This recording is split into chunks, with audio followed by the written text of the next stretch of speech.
And her and Clive had a fight 2 days before. And from what I was told, Bobby Christina was present for some of that fight. And then the next thing you know, she's dead. If he was their mentor, who was Diddy's mentor? We know some of the big names. I'm just curious if you have any names. You don't seem like somebody. Well, for number one was Clive Davis. He needed her back, but he needed her back and under his control. You want to know what Clive Davis did for Whitney Houston? Y'all know how dark and unforgiving the music industry can be for emerging talents. The industry is full of elites and executives who hide behind the idea of mentorship to exploit upcoming talents in every possible way. These talents aren't only manipulated for money, but for intimacy and whatever the elites can drain from them. These acts usually leave the talents dry, exhausted, broken, and unwilling to carry on with their dreams, often making them prone to taking their own lives. This is why some prominent artists have taken it upon themselves to fight the elite, the monsters destroying the lives of fledgling talents in the industry. One such fighter is Jaguar Wright. For years now, the singer appears to be on a warpath, exposing the puppet masters who are sacrificing the lives of young artists for their selfish gains. She has made some wild allegations in the past that seem outlandish and frankly preposterous, with some fans dismissing her as an attention seeker. However, none of her victims has sued her for defamation, which suggests that there is some truth in what she's saying. The singer is at it again, and as usual, her exposés have sent shockwaves down the spines of many industry fans. The 47-year-old singer held nothing back as she purportedly revealed some dirt on music industry veteran Clive Davis. Of course, many fans suspected Clive Davis of foul play after the demise of Whitney Houston, but Jaguar's revelations suggest the list goes further than that. So, who is on the supposed list of the veteran music producer? And how did he allegedly exploit them for his own selfish gains? Follow me as I unravel one of the long-held and closely guarded secrets of the music industry. She was majestic. She was vocally excellent. She never achieved perhaps the greatness of success. The first name on the alleged list is Phyllis Hyman, and rightly so. Now, if you don't know Phyllis Hyman, then it is partly Clive Davis's fault. At least that's what Hyman wants us to believe. Hyman was a sensational singer with a unique, powerful voice that thrived in the soul and R&B genres. She was a Philadelphia native who started making waves in the music industry when she was just a teenager. She was signed to Buddha Records, and she released her first album in 1977. She was the star, the frontwoman, and the face of the label.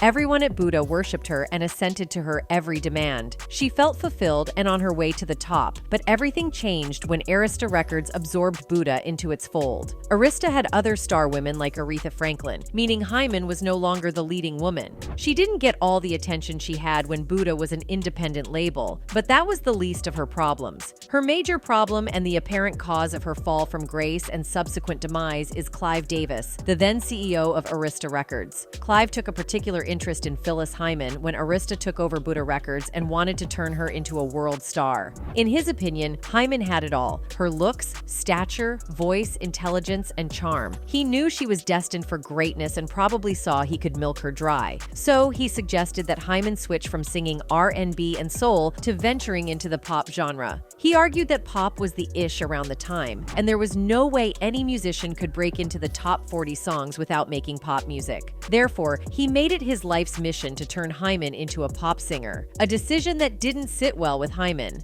Phyllis was a strong, opinionated black woman who was also an activist for black excellence. She saw Davis's attempt to turn her into pop as a travesty. In her mind, she wasn't suited to doing pop music. Plus, adapting to pop was tantamount to denying her black heritage and adopting a different genre, which doesn't resonate well with her people. To make matters Clive Davis suggested she dyed her hair blonde and stopped wearing the hats that she had become a core part of her image. He also suggested that the soul singer dressed more in skimpy and revealing outfits to appeal to a wider audience. These suggestions upset Hyman because she wasn't ready and willing to betray her identity as a black person. Her stubbornness led to many spicy and heated confrontations between her and her boss, Clive Davis. None wanted to give in to each other's demands. The straw that broke the camel's back was when the singer decided to pursue acting. Clive saw her dream to become an actor as an unnecessary distraction and moved against it. However, being the strong, assertive, opinionated black woman that she was, Hyman Hyman wouldn't give up. She auditioned for Broadway's production of the musical Sophisticated Ladies, and she got the role. This annoyed Clive, and he decided to punish her. Clive decided to use his position of power to intimidate the young Phyllis Hyman by refusing to market her albums. She would record songs, and they would be on the shelves for weeks and sometimes months. But that wasn't all. The legendary music producer relegated Hyman to the background and instead concentrated on artists who were ready to do his bidding. This hurt Hyman's confidence, as she had never been treated like that before. It also didn't help matters that her husband, who doubled as her manager, was filing for divorce. He wanted to start a family and have children, but Hyman didn't want that, partly because of her dream to be a star and also because of her upbringing. She had an absent father, which made growing up very difficult. She therefore didn't want to visit the harrowing experience of any child. Thus, she terminated 2 pregnancies, to her husband's dismay and annoyance. Domestic problems coupled with issues at her record company pushed her to the brink of despair, and she took to numb her emotional pain. The talented songstress got hooked on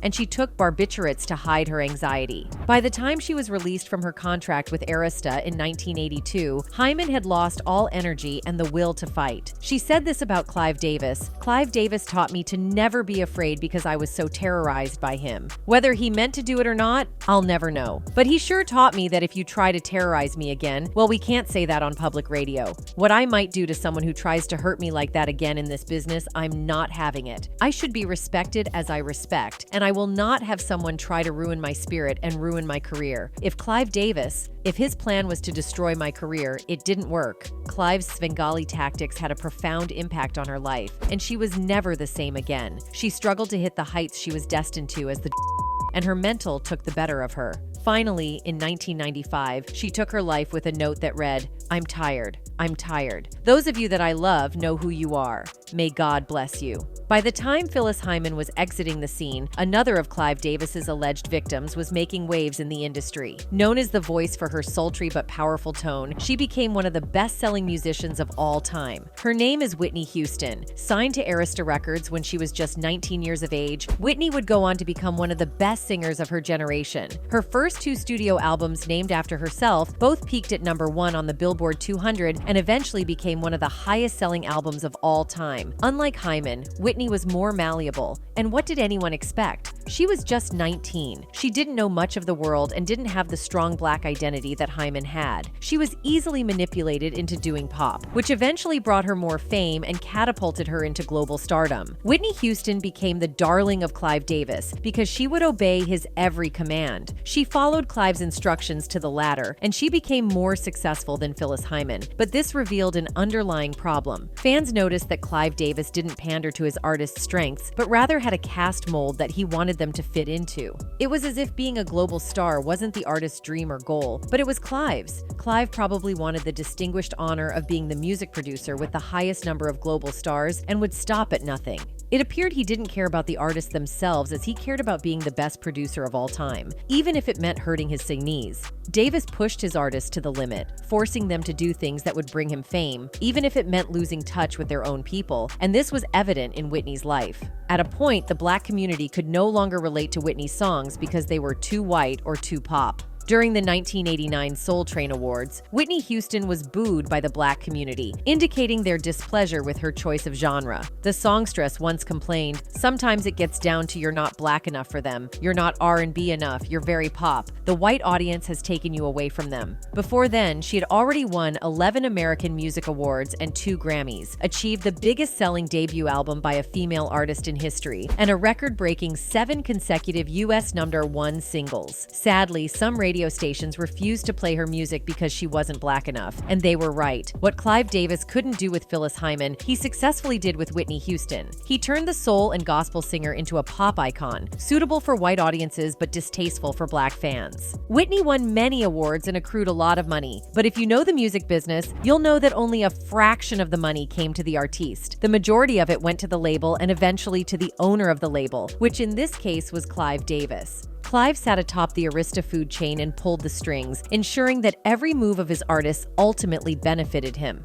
This is why some fans say he didn't care about turning Whitney against her own people. After all, he was after the money. Anything else was of no concern and had little consequence. Whitney's rejection by the black community caused an identity crisis, which caused her to gradually spiral into depression. Recent documentaries suggest that Houston was using way before she joined Arista, so we can't say with confidence that Clive Davis's tactics pushed her. But what many fans believe, it exacerbated the problem. She was a global icon, celebrated across the world. But she wasn't happy. She exuded this image of a happy girl in her media appearances, but deep down, something was missing. She had lost her identity, which gradually took a toll on her. By the late 2000s, Whitney's fame had considerably dwindled. Her identity crisis, coupled with several personal issues, had severely dented her global image. She was more of a liability than an asset, as her albums were not selling as they used to. Her final album did the magic though, but it was not comparable to her 80s and 90s albums. By 2011, Whitney was neck-deep in debt and was asking friends and family for $100 handouts. In February of that same year, the enigmatic singer was found submerged in a bathtub at the Beverly Hilton Hotel in Beverly Hills. She was discovered by her personal assistant, who had gone to run an errand for Houston. She then phoned the paramedics, who arrived to find an unconscious Whitney. They rushed her to the hospital, where she passed away quietly. Interestingly, while the singer was struggling for her life, Clive Davis was busy prepping for that year's pre-Grammy gala to take place at that same hotel.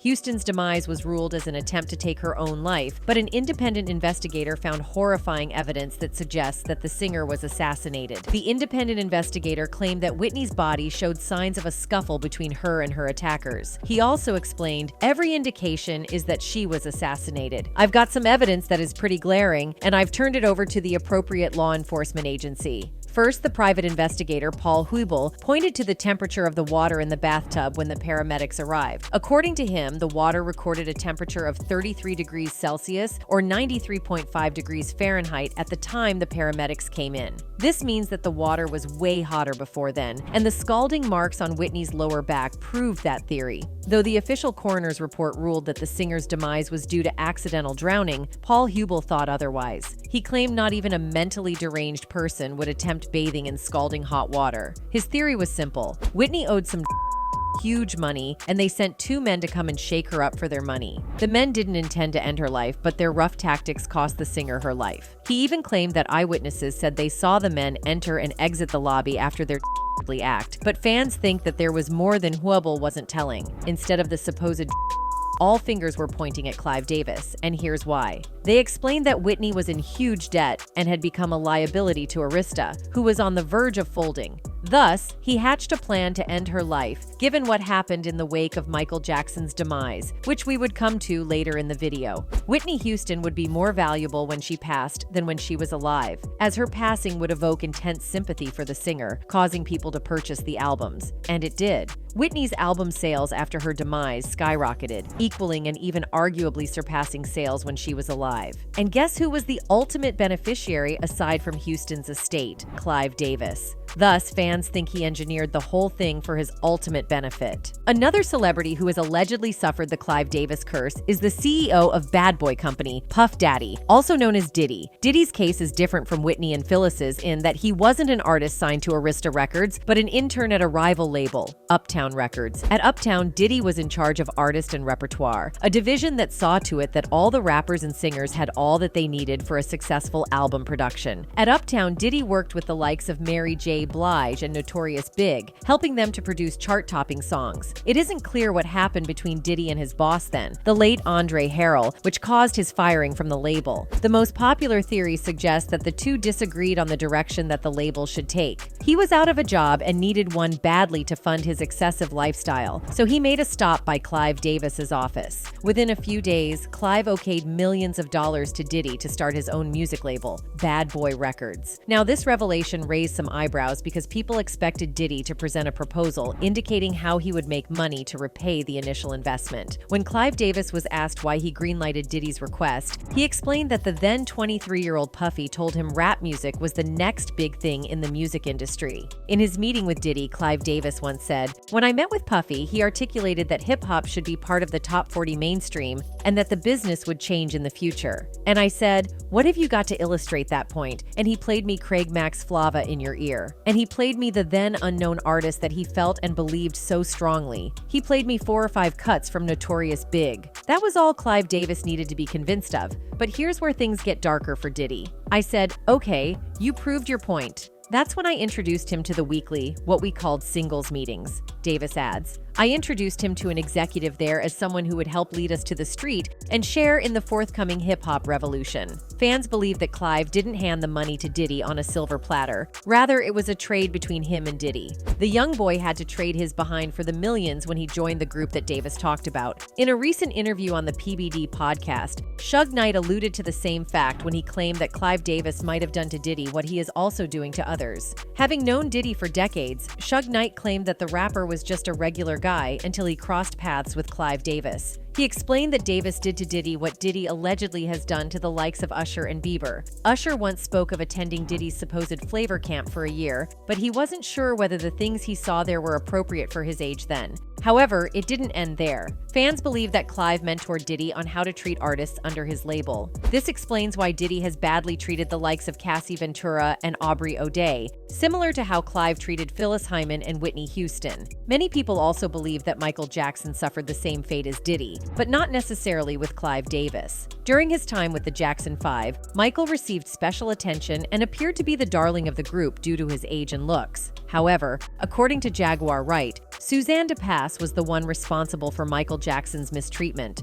Suzanne DePass was the one that took Michael Jackson to all his meet and greets when he was a boy. She explained the innocent youngster got introduced to the group that Clive Davis introduced Diddy to, and their lives changed forever. This explains why MJ had to suffer several allegations of doing bad stuff with youngsters, even though he was later cleared of them. It wasn't his fault, according to Wright, as the industry gatekeepers at the time took advantage of him. Even when he was older, Tommy Mottola, then CEO of Sony, allegedly tried to rip him off. But MJ wouldn't let him. He had to openly call out Tommy and Sony for their alleged underhand tactics to get a hold of his share in the company. At the time, MJ had purchased a part of the company and was working his way to the top, but he had to be cut down before he grew too powerful. So MJ called him out, and guess who came to the defense of Tommy Mottola, Clive Davis? When asked what he thought of Jackson's rebellious attitude towards Sony, he claimed that Michael's actions weren't sensible. Michael Jackson, he began, do I think he could still have hits? Yes. Do I think he's still talented?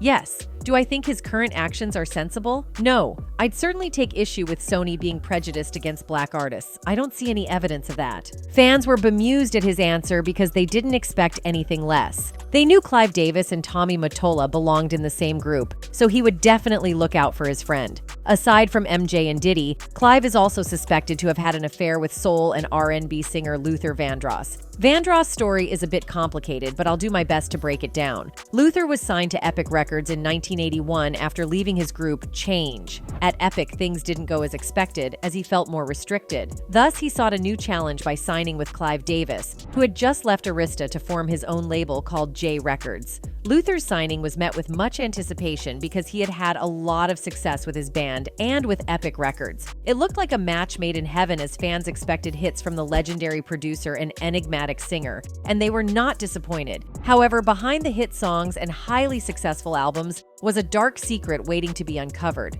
Apparently, Vandross was and had hidden it from the public for fear that it would affect his career trajectory. His music appealed to women who wanted some emotional attachment, so it was feared his coming out could ruin all his hard work. Unknown to fans, Vandross was in a relationship with a man spanning close to 2 decades. Many now suspect that man to be Clive Davis. Davis himself claimed he never knew he was bi until he tried it out with a man. Though he's been married and divorced twice, Clive's longest relationships has been with men. One in the 90s, which lasted for more than a decade. It is this relationship that many fans believe involved Luther Vandross. They surmise that Clive Davis only took Vandross at J Records to hide their relationship from the public. The plan was simple. Vandross would sign a contract with J Records, and then whenever the two of them were seen out in the open, fans would think of them as a manager and his artist instead of lovers. This way, Vandross's career wouldn't be affected, and they get to keep their relationship intact. A perfect cover story. Curiously, nobody suspected a thing until 12 years after Vandross's demise, when Patti LaBelle confirmed that he was